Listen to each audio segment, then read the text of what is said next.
देखिए विपक्ष के बाकी दल तो सड़क पर हैं, चाहे कांग्रेस हो, देखो उनके अध्यक्ष तो 1000 किलोमीटर की पदयात्रा कर चुके हैं, लड़ तो रहे हैं।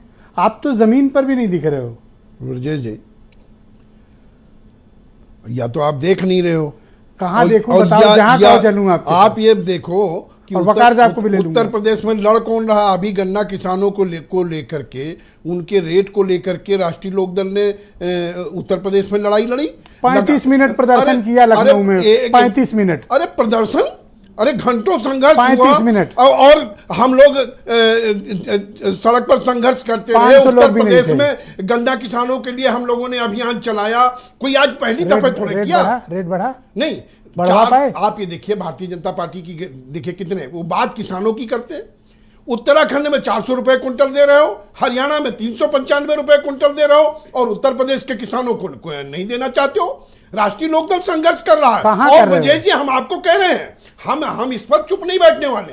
राष्ट्रीय लोकदल आर पार की लड़ाई गन्ना किसानों के लिए लड़ेगा। कब लड़ोगे? किसानों को उनका समर्थन मूल्य दिलाने के लिए हम लड़ेंगे। कब लड़ोगे? हमारे नेता गांव-गांव जा रहे हैं। हमारे नेता चलो गांव की ओर नारा दिया है। एक एक करके और एक एक करके ये गन्ना किसानों के लिए कब लड़ोगे? नहीं, गन्ना किसानों के लिए फिर लड़ेंगे, फिर कोई डेट तय करेंगे। 35 मिनट और नहीं, बिल्कुल लड़ेंगे, पार्लियामेंट चुनाव के पहले लड़ेंगे और लगातार मेरे ऊपर क्यों चिल्ला रहे हो? आराम से बात नहीं, करो। आप इतना क्यों उग्रता दिखा रहे हो? आप उग्रता नहीं, आराम से बात करो। आपने सवाल उठाया, ये कब लड़े हो? जो पार्टी गन्ना किसानों के नाम पर खड़ी, कौन सी लड़ाई लड़ी है? नहीं, आप ये बताइए कि हमने गन्ना क्या रेट है अभी? किसान संदेश अभियान हमने चलाया। उत्तर प्रदेश में गन्ना किसानों के लिए जिला स्तर पर प्रदेश स्तरीय प्रदर्शन हमने किए। हमारे नेता गांव-गांव जा रहे हैं, पंचायत कर रहे हैं। हमारे नेता पूरे पश्चिमी उत्तर प्रदेश में किसान पंचायतें कर रहे हैं। किसानों के लिए संघर्ष हुआ तो राष्ट्रीय लोकदल और राष्ट्रीय लोकदल के नेता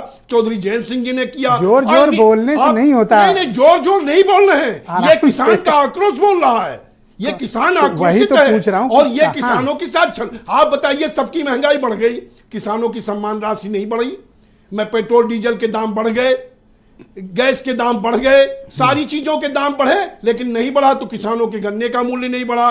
नहीं बढ़ा तो किसानों का क्या आलू समर्थन मूल्य नहीं बढ़ा। किसानों का गेहूं धान किसी चीज का आपने मूल्य नहीं बढ़ाया।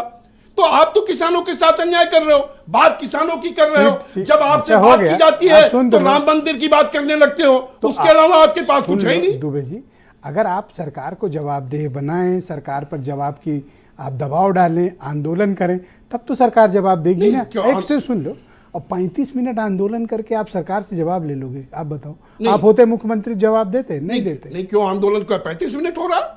अरे हम लगातार करेंगे। एक दिन किया है? नहीं, एक दिन तो ये आपने देखा, उसको आपने नोटिस में किया। आप तो हमारा आंदोलन इतना चिल्ला रहे हो हमारे, आप नोटिस में। अरे मैं आपकी बेहतरी के लिए बात कर रहा हूँ कि चौधरी जयंत सिंह जी के अलावा कौन घूम रहा है किसानों के बीच में? सच्ची बात कह दो, भड़क जा रहे हो आप बताइए। अच्छा छोड़ो ये सब बात, किसानों की बात छोड़ो, सीट बटी? नहीं, सीट की चिंता ब्रजेश जी आप मत करिए। सीट की चिंता इनसे पूछिए कि इन्होंने अपने समर्थकों को, अपने सहयोगियों को मिनिस्टर तक तो अभी बना नहीं रहे, जिनसे वादा करके लाए उनको सीटें इन्होंने दे दी। किसी ने इनको गलत ट्रेनिंग दी है कि डिबेट में जाओ, जोर जोर से चिल्लाओ, नहीं, कुछ नहीं, और अकड़ के बात करो तो ज्यादा लोग सुनेंगे। सीटों की किसी ने इनको समझा दिया है। आप हमारे गठबंधन में राघवेंद्र, थैंक यू, बहुत शुक्रिया राघवेंद्र। सीटों की बात उनसे पूछिए, हमारी सीटें बढ़ जाएंगी, हम जरूरतों की बता देंगे। राघवेंद्र उन्हीं के सहयोगी, मैं उनसे पूछ लेता हूँ। दुबे जी क्यों इतना